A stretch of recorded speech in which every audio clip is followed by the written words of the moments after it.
बोतल वाली चुड़ैल। आपको हमारी कहानी कैसी लगी कमेंट सेक्शन में कमेंट जरूर करें और हमारे चैनल को सब्सक्राइब करना ना भूलिएगा।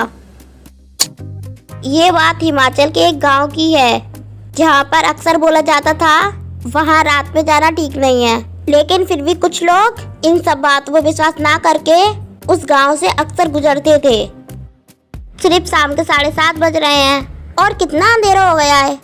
चलो उस ढाबे में थोड़ा खाना खा लिया जाए। कुछ खाना है तो अंदर आ जाओ। हाँ जी, खाना मिलेगा। तभी एक अजीब सी शक्ल वाला आदमी आता है और पूछता है, क्या खाओगे साहब? बस एक प्लेट पुलाव कर देना मेरे लिए। ठीक है साहब। वाह, पुलाव तो बहुत बढ़िया है। यहाँ सब कुछ बढ़िया ही मिलता है, एकदम ताज़ा। आहा, अजय को उस औरत के ऐसे बोलने से डर लगा, पर उसने चुप रहना ही ठीक समझा। कहाँ से आए हो बेटा? यहाँ नहीं लगते हो। हाँ, बस मैं यहाँ से गुजर रहा था। मगर क्या? तुम अकेले हो या कोई है साथ में? अकेला हूँ। खैर ठीक है। कोई तकलीफ है क्या? नहीं, अब कुछ नहीं है, लेकिन संभल के जाना बेटा। कोई बात है तो बताइए, ऐसे डराइए मत।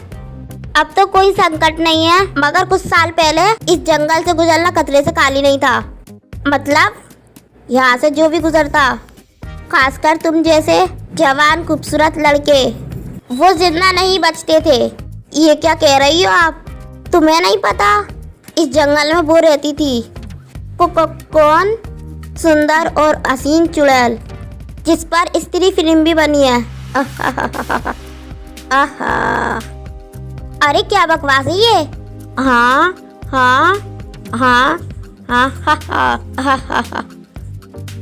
तुम्हें विश्वास नहीं हो रहा तो फिर सुनो। वो कौन थी? कहाँ से आई थी? क्या चाहती थी?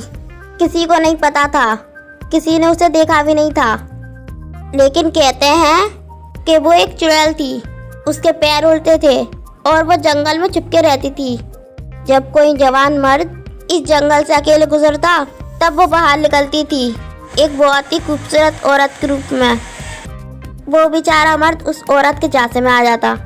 वो उस मर्द को ललचाकर झाड़ियों में ले जाती और वहाँ वो अपने असली रूप में आ जाती। कहते हैं बहुत ही भयानक था वो रूप। लाल लाल आंखें, चमड़ी जैसी खाल, और वो ऐसी दहाड़ निकालती थी कि वो बेचारा आदमी बेहोशी हो जाता और फिर वो उसका खून पीकर मार डालती।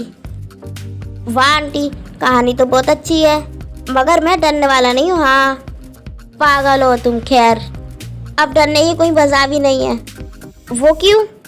क्योंकि वो चुड़ैल अब नहीं है। क्या हुआ उसे? मैंने उस चुड़ैल को ख़त्म कर दिया। आपने? कैसे?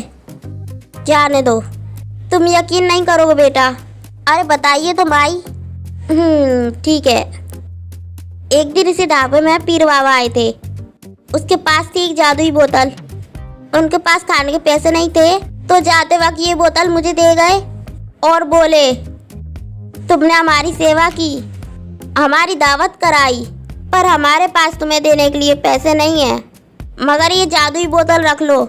इसमें तुम जिसे चाहो उसे बंदी बनाकर रख सकती हो, फिर वो किसी भी आकार के क्यों नहीं हो। चाहे तो एक हाथी को भी चूहा बनाकर इसमें कैद करके रख सकती हो। फिर क्या था, मैं वही बोतल जंगल में लेके गई और उस मनुष्य चुड़ैल को ढूंढ निकाला। उसके सामने मैंने उस बोतल का ढक्कन खोल दिया और वो चुड़ैल एक पत्ते की तरह कांपती हुई एक चिड़िया जितनी छोटी बन गई और उस बोतल में घुस गई। मतलब उस ढकी हुई बोतल में चुड़ैल है। हाँ बिल्कुल, वो तो हिल रही है। क्यों नहीं, उसमें चुड़ैल जो कहते। ठीक है, तुम खाना खा लो, मैं जरा गाय को चारा दे के आती हूँ। और डरो नहीं, वो चुड़ैल पूरी तरह से कह दे वहाँ अंदर। ओ, उसमें सच में कुछ है। कहीं वो बुढ़िया सच तो नहीं बोल रही?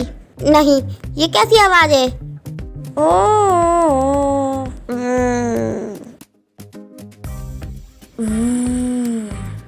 तभी अचानक बोतल से आवाज आती है, बचा लो, बाहर निकालो, मुक्ति दे दो।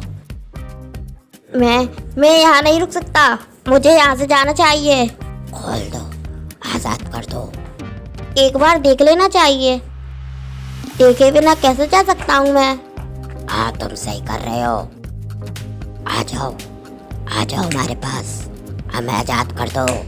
ये क्या है? हमें बचा लो, ढक्कन खोल दो। हमें बचा लो, ढक्कन खोल दो, ढक्कन खोल दो। तुम चुड़ैल नहीं, तुम कौन हो? हम वो सब लोग हैं जिसे चुड़ैल ने खून पीकर इस बोतल में कैद कर रखा है। वो हर रात आती है और हमारा खून पी जाती है। आप जल्दी हमें यहाँ से निकाल लो।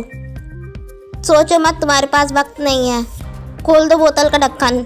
आदमी बोतल का ढक्कन खोल देता है, मगर फिर चुड़ैल कौन है?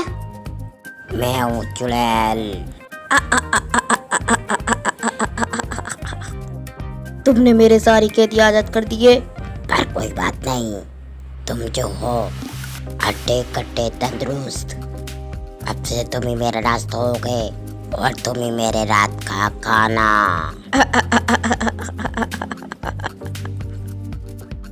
नहीं, आजाद कर दो मुझे, आजाद कर दो। अब तुम्हें कोई आजाद नहीं कर सकता, कोई नहीं समझे।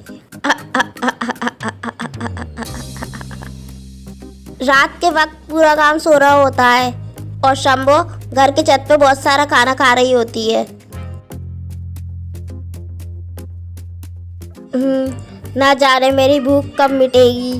गांव के लोगों को वैसे ही बहुत साके मुझ पर। सनी के पापा के बाद एक भी इंसान का खून पीने को नहीं मिला। समझ नहीं आता क्या करूं, इस खून के भूख को कैसे शांत करूं। सब सो जाते हैं, अचानक रात को एक आवाज आती है। हवा आ रही है ना, हवा आ रही है ना, हवा आ रही है ना, हवा आ रही है ना, हवा आ रही है ना। ये आवाज सुनकर सबकी नींद खुल जाती है।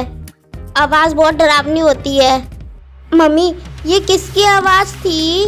बेटा, शायद बाहर से ये आवाज आई। तुम सो जाओ, मैं और पापा है ना तुम्हारे पास। सुहान सो जाता है, लेकिन मम्मी पापा पूरी रात जागते हैं। उनको कुछ समझ नहीं आता कि क्या हो रहा है। अगले दिन, आप आज गए नहीं काम पे? हाँ, आज थकान हो रही है और मुझे नींद भी आ रही है। कल रात तो नींद पूरी नहीं हुई। जैसे ही पापा सोते हैं, उनके कान में फिर से वही आवाज आने लगती है। हवा आ रही है ना, हवा आ रही है ना, हवा आ रही है ना, हवा आ रही। पापा चौंक कर उठते हैं। सुनो, कोई आवाज आई क्या? नहीं, लेकिन जैसे ही मम्मी की नजर पंखे पे पड़ती है तो मम्मी बहुत तेज चिल्लाती है। वो देखिए। पापा जैसे ही ऊपर देखते हैं, वो डर जाते हैं। पंखे पे एक बड़े दांत और सफेद बाल वाली औरत बैठी होती है। हवा आ रही है ना, हवा आ रही है ना, हवा आ रही है ना।